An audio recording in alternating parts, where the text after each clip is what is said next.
It's late December in South Texas, and it's the rut, my favorite time to rattle. I love when deer come to the horns. It is absolutely my favorite way to hunt during the rut in South Texas, and it only happens for a short period of time. I've got a few good bucks I'm hoping to keep my eye on, and as the season winds down, we've got some MLDP tags to fill, and it's going to be an action-packed week. All right. Finally back in Texas. We've been making the Midwest tour, chasing the deer up in Illinois and Iowa the last month and a half. And I get down here and all the guys have been talking about how good the hunting's been. They've been coming to the horns and everything, and it's like 70 degrees this morning. It's just nasty hot. Waited till a little bit after daylight here. We're going to go try it, but man, it's not great. The only thing I think we got going for us is it's going to stay cloudy for a little bit. Once that sun comes out, we're done. So we're going to go try to do a little South Texas rattling.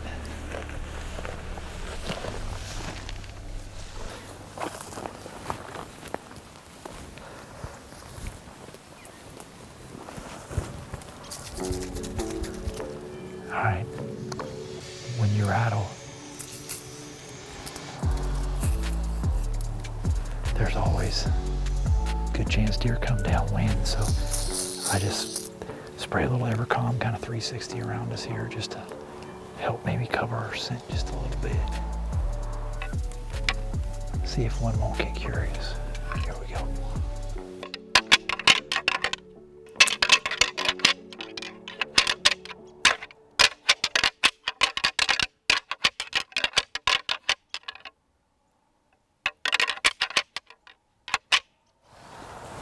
There's buck.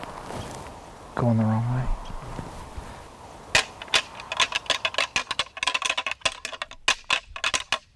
He looked young. He's young.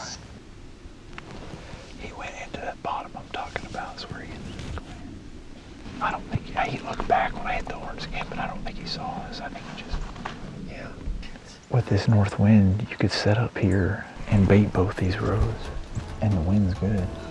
And we could go get the truck, come down here, whatever corn I got left, feed this real heavy, and then get after these other spots.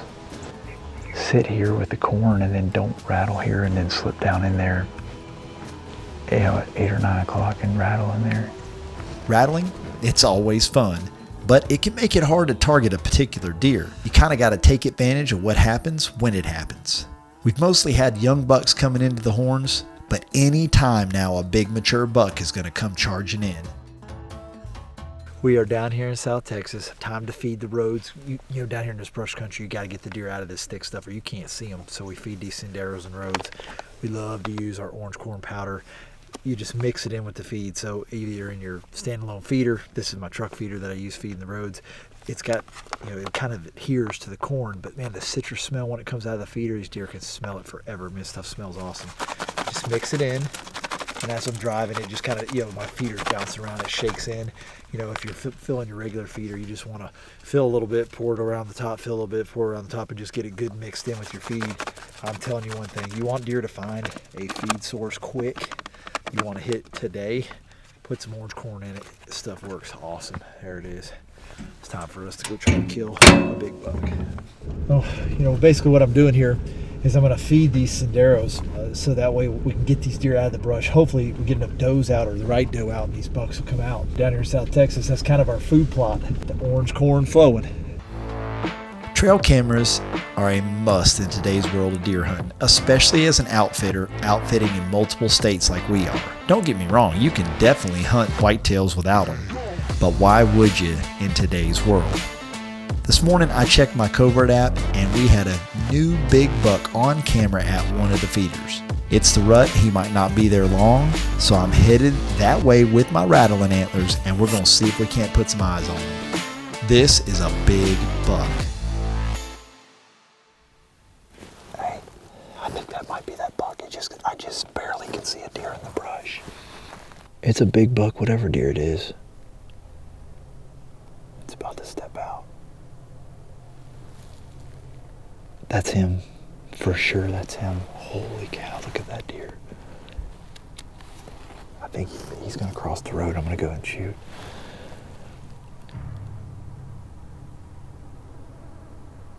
All right, here we go.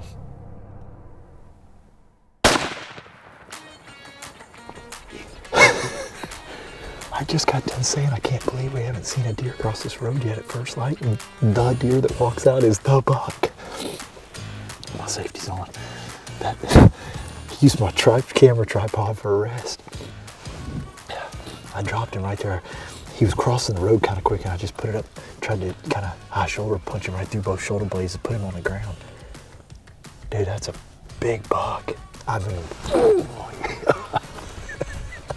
I can't believe the one deer that comes out is the deer we're looking for. I can't believe that just worked like that. I think this deer's pretty big. Like, this is a big deer. Let's go get him, because I'm telling you from the pictures, I think this deer's huge. Heck yeah. Just like I said, high shoulder, dropped him right here in his tracks. I'm about to pick up the biggest deer for me of the year. Dang, boys. Beautiful South Texas buck. Look at the chocolate antlers. Look at the chocolate antlers. I mean, whoa. I mean, that's a big old buck. I can't believe this is the only deer we saw this morning. This actually worked. My goodness, look at the mass for Texas deer. What a deer. SOE hunts here in South Texas. One thing I can promise you here, you know, not everybody's gonna kill one, but every time you go out, you have a chance at big bucks, because we've got them. I sure did get a treat today. What a deer. Man, that's a beautiful buck. What a deer.